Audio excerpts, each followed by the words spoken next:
नमस्कार, बिहार मिथिला न्यूज़ में आपका स्वागत है। मैं हूं मनोज। देखिए, हम हमेशा चाय की दुकान हो या गांव के किसी ऐसी जगह पर जहां पर कुछ लोग जमा होते हैं, उनके विचार काफ़ी महत्वपूर्ण हैं, क्योंकि इन लोगों के बुद्धिजीवियों के विचार ही जो नेता होते हैं, विधायक होते हैं, सांसद होते हैं, वो विधानसभा या लोकसभा में उठाते हैं और हम मुद्दे देते हैं परिचर्चा करने का। हम बता दें, विश्वविद्यालय में एक चाय का दुकान है और यहाँ बता दें, इस चाय की दुकान पर हमेशा सैकड़ों बुद्धिजीवी रहते हैं। सुबह से शाम तक छात्र रहते हैं जिनके अपने विचार काफ़ी महत्वपूर्ण होते हैं। हम क्या लगता है कि देश में ऑपरेशन सिंदूर, उसके बाद फिर कहा जाता है कि 7 सदस्यीय टीम, कई टीम बन करके डिप्लोमेटिक रूप से पाकिस्तान पर दबाव डालने के लिए विदेश भेजा गया। तो इसको कितना सही मानते हैं इसको और इसका क्या असर पड़ेगा? गवर्नमेंट जो भी कर रही है वो देश के लिए बेहतरी कर रही है, चाहे वो हमारे हित में हो या अदर पर्सन के हित में हो, वो बेहतरी करेगी। इसमें जवाब क्या दिया जाएगा? तो मतलब ये डिप्लोमेटिक दबाव है पूरे देश पर कि वो पाकिस्तान को समझे इस बात। हाँ, बेहतर है। समझ क्या लगता है इसका बिहार विधानसभा चुनाव में असर पड़ेगा? एकदम पड़ेगा। और किसको फायदा होगा? फ़ायदा हमारे कौम को होना चाहिए, हमारे कौम को ही होगा फायदा लगता है। जी, इंशाल्लाह ज़रूर होगा। अच्छा, एक चीज़, ये बीजेपी वाले जो हैं कर्नल सोफिया कुरैशी पर कितना खराब लगा, पूरा देश मरमाहत तो है वो गलत, जो भी सोच है बहुत ही गंदा जहन है उसका। हालांकि ऐसा सोचना नहीं चाहिए था। और वो भी जो भी है, हमारे चाहे अदर पर्सन हो या हमारे कौम की हो, वो अपने देश के लिए बेहतर कर रहे हैं। देश के लिए कर रहे हैं। देश के लिए कर रहे हैं। तो चलिए हम बता दें, देखिए ये चाय का दुकान है और चाय की दुकान पर हमेशा लोग पहुंचते हैं और चर्चा भी करते हैं, तो ये जाना काफ़ी आवश्यक है कि दुकान पर भीड़ कितनी होती है। क्या बड़े परेशान हो जाते हैं आप सुबह से लेकर के शाम तक? ना, परेशान क्या लोगों को होगा? झेलना पड़ता है। रोजी रोटी का सवाल पेट के लिए। मतलब आप बेरोजगार हैं? आपका कितना कमा लेते हैं महीना का? महीना का 10-15 हज़ार हो जाता तो बेरोजगार कैसे हुए? है। 15,000 कितना तक चाहिए आपको घर चलाने के लिए? 50,000 कम से कम। एसी, टीवी कुछ रहना चाहिए। हाँ, एसी का जरूरत नहीं है हम लोग को। मतलब आप बेरोजगार नहीं हैं, 15,000 कमाते हैं, यही ना? अच्छा, ये चर्चा क्या होती रहती है कि यहाँ छात्र बुद्धिजीवी ज़्यादा रहते हैं यहाँ पर, तो किस तरह की चर्चा होती है? राजनीति पर या फिर पढ़ाई पर है, शिक्षा को लेकर किस तरह की चर्चा होती है? अच्छा, के लिए इस बात पर तो हम गौर नहीं करते हैं। हाँ, हम अपना काम पे में रहते हैं, भिड़े हुए। फिर भी तो लगता होगा ना, सब बुद्धिजीवी छात्र यहाँ रहते हैं। बुद्धिजीवी सब तो नज़र भी नहीं आ रहा है अभी किधर गया। नहीं है बुद्धिजीवी यहाँ, बुद्धिजीवी नहीं है इसका मतलब? अभी नहीं, अब पहुँचा है लड़का सब। अच्छा, नहीं पहुँचा। देखिए यहाँ पर दिखा, यहाँ पर भी तो हम बता दें, देखिए यहाँ बुद्धिजीवी सब भी हैं। अब लगता है कि इस बार ज़्यादा चर्चा हो रहा है ऑपरेशन सिंदूर का, तो ये राजनीतिक रूप से फायदा पहुंचाएगा एनडीए को, या फिर ये एक बुरी तरह कहा जाता है कि ये एक मखौल बना सकता है? ये राजनीति करना राजनेताओं का काम है। बाकी सेना ने ऑपरेशन सिंदूर चलाया, बढ़िया किया। उनको जो जवाब चाहिए था वो जवाब भारतीय सेना दे रही है और देती रहेगी।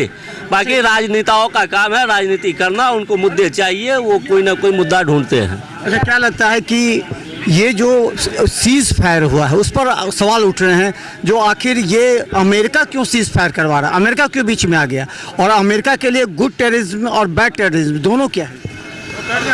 कोई भी राष्ट्र अपने हित को देखता है, वो हम हो या अमेरिका हो या पाकिस्तान, कोई भी कंट्री अपने हित को देखता है। अमेरिका अपना हित देख रहा है, हमें अपना हित देखना चाहिए। बीच में कौन आया, क्यों आया, नहीं आया, ये सब सरकार के बात है और सुरक्षा की बात है। इस मुद्दे को उठा दिया है कि इस मुद्दे पर विपक्ष के पास कोई मुद्दा है नहीं। विपक्ष क्या करेगा बेचारा? विपक्ष को कुछ मुद्दा मिल नहीं रहा है। देश में इतने मुद्दे हैं, बेरोजगारी है, भूख है, विपक्ष उठा ही रहा है। कहाँ उठा रहा? वो उठाता तो फिर ये ऑपरेशन सिंदूर जो सेना का मुद्दा है वो काहे राजनीतिक मुद्दा बनेगा भाई? राहुल जी तो सुरक्षा का मुद्दा, राहुल जी तो आकर यही मुद्दे उठाने आए थे। राहुल जी उठा रहे तो राहुल जी का मुद्दा कितना चल रहा है वो देश देख रहा है, इतने सालों से देख रहा है। राहुल जी कहाँ हैं, क्या हैं, कैसे हैं? अच्छा, क्या लगता है वो ऑपरेशन सिंदूर से बिहार चुनाव में असर डालेगा? बिहार के चुनाव में निश्चित रूप से ऑपरेशन सिंदूर राष्ट्रवाद के मुद्दे को तो हवा देगा ही देगा, राजनीति होगी ही होगी। और स्वाभाविक बात है, जिसका जो फायदा जिसको मिलना चाहिए वो भी मिलेगा ही मिलेगा। तो चलिए देखिए, यहाँ पर काफ़ी लोग हैं और सभी अपने अपने बातों को लेकर के रखते हैं। एक मिनट देखिए, एक हम जनरल ये पूछना चाहते हैं कि ऑपरेशन सिंदूर का बिहार के चुनाव पर क्या असर पड़ेगा? अच्छा, एक चीज़ बताएं, पिछले दिन बहुत बड़ा डिबेट हुआ था यहाँ। हाँ। आपने उस वीडियो को काट दिया है। नहीं, हम तो काटे नहीं है, 2 पार्ट में बनाया है, लंबा था। आप दोनों वीडियो को देखिएगा एकदम वो काट 20 मिनट दिया है हम आपको और- दिखा देंगे इसके बाद।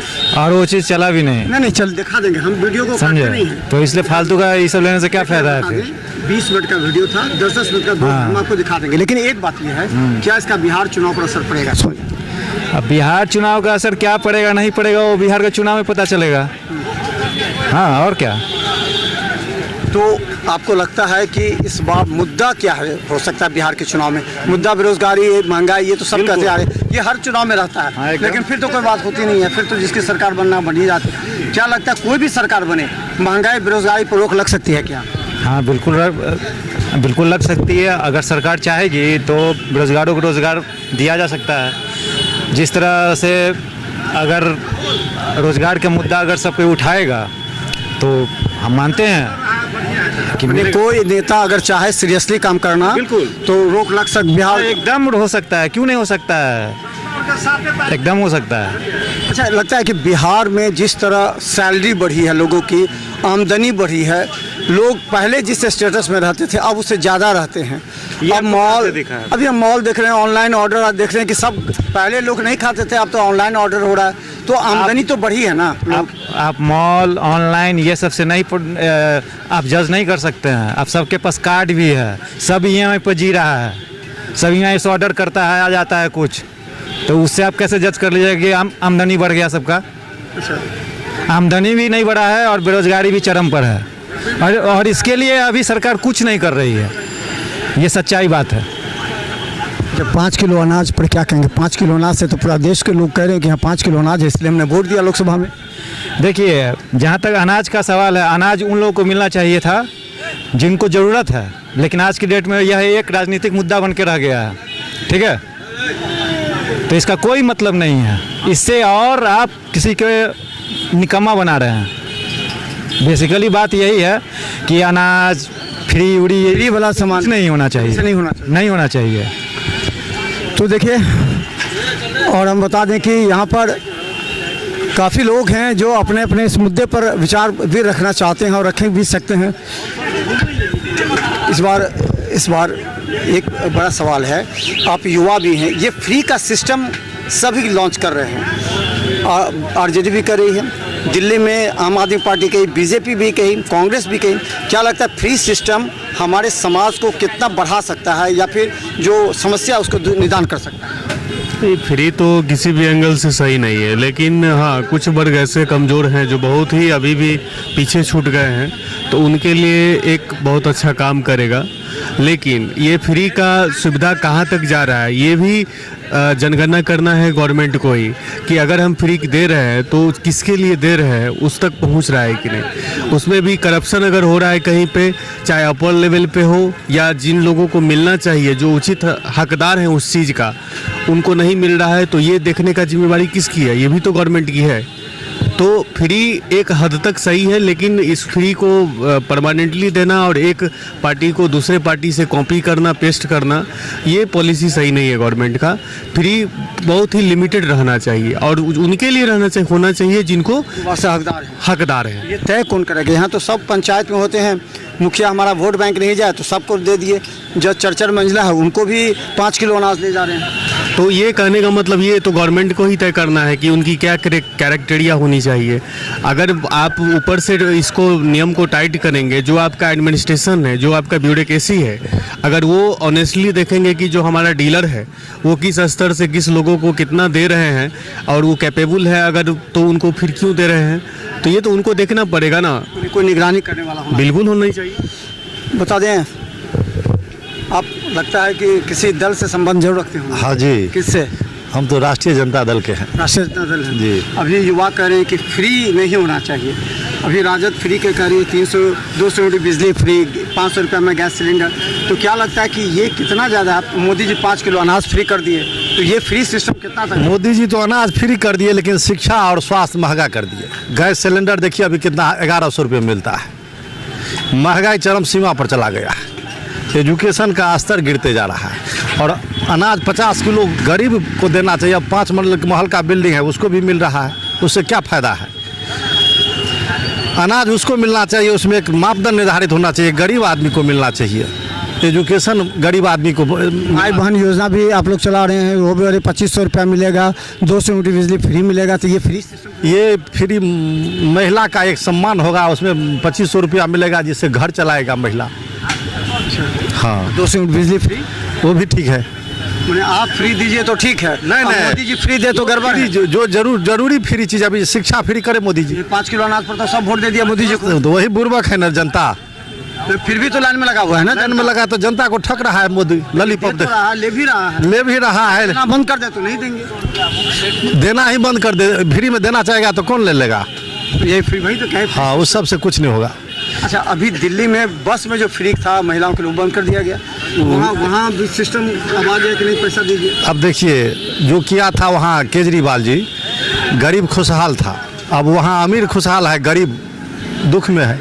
अच्छा, कौन विधानसभा से आप रहते हैं? हम झंझारपुर विधानसभा मधुबनी जिला से। तो वहाँ तो नीतीश मिश्रा है, नीतीश मिश्रा इस बार हारेंगे। तो उनके सामने कौन है? उनके सामने मिथिलेश यादव है, हम है वहाँ प्रखंड अध्यक्ष है राजद, हम चुनाव लड़ेंगे। अच्छा, आप लड़िएगा? हाँ हम चुनाव लड़ेंगे। वो मतलब राजद में भी हो गया है किस पर? हाँ। अभी तो तय नहीं हुआ है। अभी मापदंड तय हो गया है ना। हाँ, वीआईपी करिए कि हम लड़ेंगे। वीआईपी का कोई वहाँ स्तर ही नहीं बनता है, तो वीआईपी तो लड़ी थी तो देखिए ना वीआईपी का क्या, मुकेश सहनी का वोट बैंक नहीं है, हम लोग को तो गठबंधन में रख के गैरफायदा हो रहा है उससे।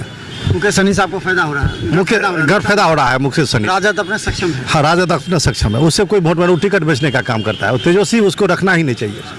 हम पार्टी में रहते हुए कहते हैं उसको मुकेश सहनी को हटावे, वो बिजनेसमैन है, सीट ले लेता और बेच देता है। सीट लेकर बेचता है, तो पार्टी का वोट बैंक है राजद का, सीट देकर वो अपने पैसे। नीतीश मिश्रा क्षेत्र में काम तो कर रहे हैं ना, अभी तो उद्योग मंत्री हैं, पर्यटन मंत्री, तो वो बैकवर्ड फॉरवर्ड के राजनीति करते हैं, उस सबसे नहीं, वो बाहरी आदमी है, उसको हम लोग इस बार झंझारपुर से विदा बिहारी आदमी। हाँ बिहारी आदमी।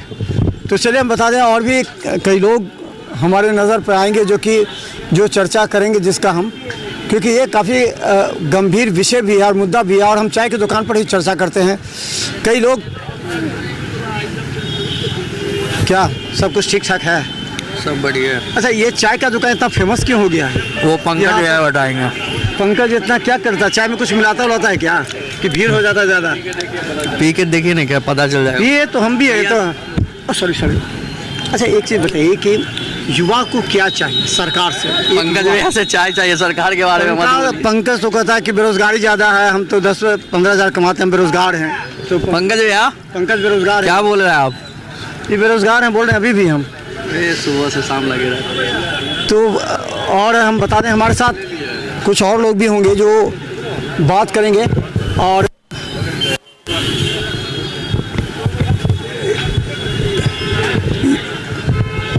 चलो काटो।